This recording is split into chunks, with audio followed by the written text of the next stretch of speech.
morning everyone, my name is Shiny Claire Montibon and today I will be discussing my report video presentation and my topic is about online distance education and communities learners.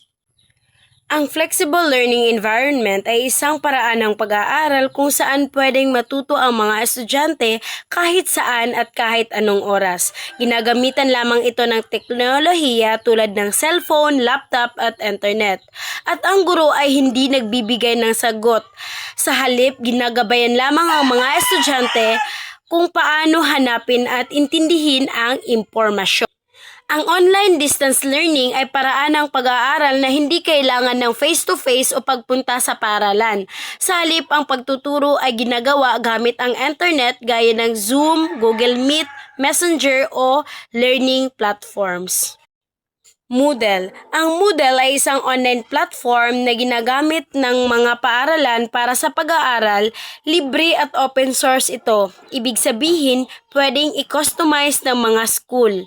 Dito, pwedeng maglagay ang teacher ng lessons, quizzes, assignment, at grades. Ito ay isang learning management system or LMS na tumutulong sa guro at estudyante na magkatulungan sa pag-aaral gamit ang internet. Google Classroom and Edmodo. Google Classroom. Ang Google Classroom ay isang free platform kung saan pwedeng i-manage ng teacher ang klase. Gumagamit ito ng Google account at pwedeng i-connect sa Google Drive, Documents, Slide at Meet. Halimbawa na lamang dito is nagpasa ang mga estudyante ng assignment through Google Classroom at pwede rin nilang gamitin ang Google Classroom for online class. Ang Edmodo naman ay isang platform katulad ng social media style na ginagamit para sa classroom communication. Ginagawa ito noong 2008 at nagbigay ito ng tools para sa pagtuturo at collaboration. Halimbawa, may class group ang estudyante at teacher kung saan nag-post si teacher ng lessons through Edmodo. Pwedeng magpasa ng homework, tumingin ng grades o mag-comment sa discussions through Edmodo. Schoology. Ang Schoology ay isang learning management system or LMS na ginagamit para sa online learning. Pwedeng maglagay ng assignment, module, quizzes at discussion at grades. Para itong kombinasyon ng Facebook at Google Classroom. Halimbawa dito is pinost ni teacher ang weekly lesson niya sa Schoology. And another example is may discussion board kung saan sasagot ang mga estudyante through Schoology. MOOCs, Massive Open Online Courses. Ang MOOCs ay isang libreng online courses na bukas para sa kahit sinong gustong matuto. Hindi mo kailangang maging estudyante o ng isang university para makapag-aral dito. Pwede kang kumuha ng lessons, video, quizzes at certificates through online. Halimbawa na lamang dito ay isang working student na nag-aaral ng basic English communication sa isang MOOC platform tuwing gabi. Two types of flexible learning activities. We have synchronous and asynchronous. Synchronous learning. Ang synchronous learning ay pag-aaral na nangyayari sabay-sabay at real-time. Ibig sabihin, online kayo na magkakasabay ng teacher at classmates sa iisang oras. Halimbawa na lamang dito is sa Zoom or Google Meet live classes or real-time chat discussion sa Messenger or group chat. Asynchronous learning. Ang asynchronous learning ay pag-aaral na hindi sabay-sabay. Ikaw ang bahalang pumili kung kailan mo gagawin ang task, manood ng lessons o sasagutin ang activities. Halimbawa na lamang dito is pinanood mo ang record video lessons sa gabi dahil busy ka sa umaga at ginagawa mo ang assignment sa Google Classroom kahit na 11 p.m. na. Wala siyang real time kundi anytime pwede mong gawin ang task na iyon. Blended learning. Ang blended learning ay paraan ng pag-aaral na pinagsasama ang online learning at face-to-face classroom learning. Ibig sabihin, ang isang parte ng lesson ay ginagawa online at ang ibang parte naman ay ginagawa sa mismong classroom. Halimbawa, nanood ka ng video lessons online sa bahay, tapos kinabukasan may face-to-face discussion kayo sa school. Kinds of blended learning. First, Moodle 1, face-to-face driver. Sa Moodle na ito, mas marami pa rin ang face-to-face classes. Ang online learning ay ginagamit lang para idagdag ang lesson o para magbigay ng alternative activity, halimbawa online assignment or computer lab task. Moodle 2 rotation.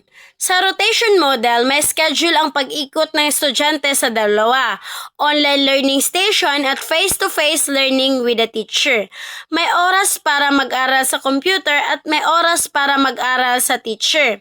Halimbawa, 8 to 9 a.m. online activity sa computer shop or computer lab and 9 to 10 a.m. face-to-face lesson kay teacher. Model 3, Flex Model. Ang Flex Model, karamihan ng lesson ay online, pero may support pa rin na galing sa teacher. Halimbawa, online tutor o small group discussion. Pwede itong synchronous or asynchronous, depende kung kailan ka available. Halimbawa, 80% mo ay nasa online platform, Moodle, video, or quizzes. Model 4, Online Lab. Sa online lab model, online pa rin ang lesson pero ginagawa ito sa loob ng school sa computer lab or special classroom. May teacher assistant na nagbabatay pero hindi sila nagbibigay ng full teaching support di tulad ng regular teacher. Madalas nakaschedule ito kasabay ng ibang face-to-face classes. Halimbawa, pumunta ang mga estudyante sa computer lab for 1 hour para sagutin ang online program. Model 5, Self-Blend. Sa Self-Blend model, ang estudyante mismo ang pumipili ng additional online course na gusto niya, bukod pa sa regular face-to-face classes sa school. Ito ay optional at kadalasan ay remote learning. Halimbawa, regular student ka ng senior high school, pero kumuha ka ng additional online course about basic coding. Moodle 6, Online Driver. Sa online driver model, halos 100% online ang lahat ng lesson at activities. Ang teacher ay nagdi-deliver ng curriculum online. Kung may face-to-face man, optional lang o hindi required. Usually para sa exams, events, or special activities lamang. Halimbawa, purely online school, like homeschooling or online programs. Online communities of learning or social networking. Ito ay online group o social media platforms kung saan nag-uusap, nagbabahagi ng ideas at nagtutulungan ang mga estudyante, guro at iba pang tao. Ginagamit ang social media hindi lang pag-chat kundi pang-collaboration at learning. Halimbawa, Facebook group ng isang klase kung saan nagpo-post si teacher ng announcement. Another example is messenger group at group chat para sa group project. Networking. Ang networking ay nagbuo ng koneksyon at pakikipag-ugnayan sa ibang tao para sa learning, social o professional na layunin. Ito ay paraan ng pagbuo ng relasyon na makakatulong sa pag-aaral o karir. Halimbawa, nakikipag-connect ang estudyante sa mga teacher at classmate para sa academic help. Another example is sumali ka sa online groups ng future teacher para matuto ka at makilala ang iba. Social networking platforms. Ang mga halimbawa nito is Edmodo, Google Classroom, Pinterest, mga TikTok, Facebook. Ang mga platform na ito ay nagbibigay daan sa mga tao na nakikipag-ugnayan, nakikipag-share ng content at makikipag-usap sa ibang tao through online at pwede ring gamitin for educational purpose like yung mga Google Classroom, yung mga Edmodo is ginagamit natin iyon for educational purpose.